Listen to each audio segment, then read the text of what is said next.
میرے بھائیوں، علم کے بغیر اگر زندگی گزاریں گے تو بہت سے ایسے کام جسے ہم قرب الہی کا سامان سمجھ رہے ہوں گے وہ اللہ تعالیٰ کی ذات عالی سے دور کرنے کا سبب بنیں گے۔ علم کے بغیر آدمی اللہ کی راہ نہیں چل سکتا۔ علم کا نور حاصل کرنے کی کوشش فرمائیں۔ ایک شخص رسول پاک صلی اللہ علیہ وسلم کی خدمت میں جہاد پر جانے کی غرض سے حاضر ہوا۔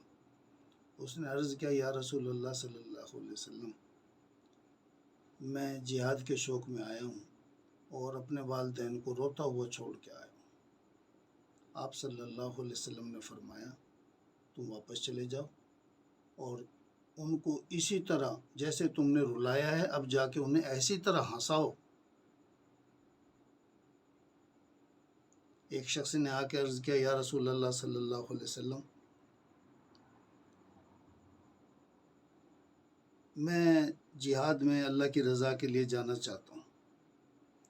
آپ نے فرمایا، کیا تیرے والدین زندہ ہیں؟ اس نے عرض کی، دونوں زندہ ہیں۔ فرمایا، پھر جا، اگر تو واقعی اللہ کی رضا چاہتا ہے، ثواب چاہتا ہے، تو اپنے والدین کے پاس جا اور ان کے ساتھ حسن سلوک کر، ان کی خدمت کر۔ کبھی اللہ کی راہ میں نکلنا ثواب ہوگا اور کبھی اللہ کی راہ میں جانے کی بجائے اپنے گھر میں اپنے والدین کی، اپنے بیوی بچوں کی خدمت کرنا، یہ جہاد ہوگا۔ یہ اس وقت میرے اللہ کا کیا امر ہے، یہ علماء بتلائیں گے۔ علماء کی طرف رجوع کریں۔ جب بھی اللہ کے راستے میں جانے کا ارادہ ہو اور کوئی خصوصی احوال ہیں، کوئی مسائل ہیں، کوئی مشکلات ہیں، کوئی پریشانیاں ہیں، تو علماء کرام سے جا کے اپنے احوال بیان کر کے مسئلہ پوچھ لیا جائے۔ لا یکلف اللہ نفسا الا وسعها۔ اللہ تعالیٰ کسی نفس پر اس کی طاقت سے زیادہ بوجھ نہیں ڈالتے۔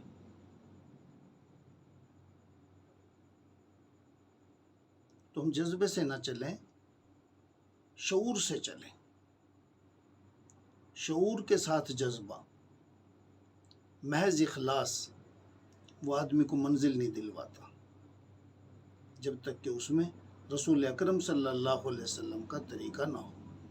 دونوں ہی چیزیں لازم و ملزوم ہیں۔ کتنے لوگ اپنی اولاد کی اصلاح کرنا چاہتے ہیں لیکن اصلاح کے لیے ایسا بھونڈا طریقہ اختیار کرتے ہیں جس سے بجائے اصلاح کے الٹا اپنے بچوں کو برباد کر دیتے ہیں۔ حضرت انس رضی اللہ تعالیٰ عنہ فرماتے ہیں، میں 10 سال کا چھوٹا سا بچہ تھا جب میری والدہ مجھے رسول پاک صلی اللہ علیہ وسلم کے پاس لے کے آئی اور عرض کیا کہ یا رسول اللہ، میرے اس بچے کو قبول فرما لیں، یہ آپ کی خدمت کیا کرے گا۔ آپ نے قبول فرما لیا۔ میں نے اپنے آقا کی، اپنے محبوب کی 10 برس خدمت کی۔ 10 برس میں کبھی بھی پیارے محبوب صلی اللہ علیہ وسلم نے مجھے جھڑکا نہیں۔ ایک مرتبہ بھی پوری ان 10 برسوں میں یہ نہیں فرمایا کہ اے انس، یہ کام تو نے یوں کیوں کیا، یوں کیوں نہیں کیا، یہ کیوں کیوں کیوں کیوں۔ یہ رسول اللہ صلی اللہ علیہ وسلم کا طریقہ نہیں تھا۔ حضرت انس فرماتے ہیں، ایک مرتبہ میرے ہاتھ سے نقصان ہو گیا، گھر والے مجھ پہ ناراض ہو رہے تھے اور مجھے پکڑا ہوا تھا۔ حضور صلی اللہ علیہ وسلم گھر میں تشریف لائے۔ حضور صلی اللہ علیہ وسلم نے آتے ہی سب سے پہلے تو مجھے چھڑوایا، اپنے ہاتھوں میں لے کے اپنے پیچھے کو کیا اور پھر گھر والوں سے پوچھا، بتاؤ کیا ہو گیا؟ انہوں نے بتلایا، انہوں نے یہ نقصان کیا ہے۔ آپ نے فرمایا کہ دیکھو، جو نقصان قسمت میں ہوتا ہے، مقدر میں، وہ تو ہو کے ہی رہتا ہے، تم میرے لیے اسے معاف کر دو۔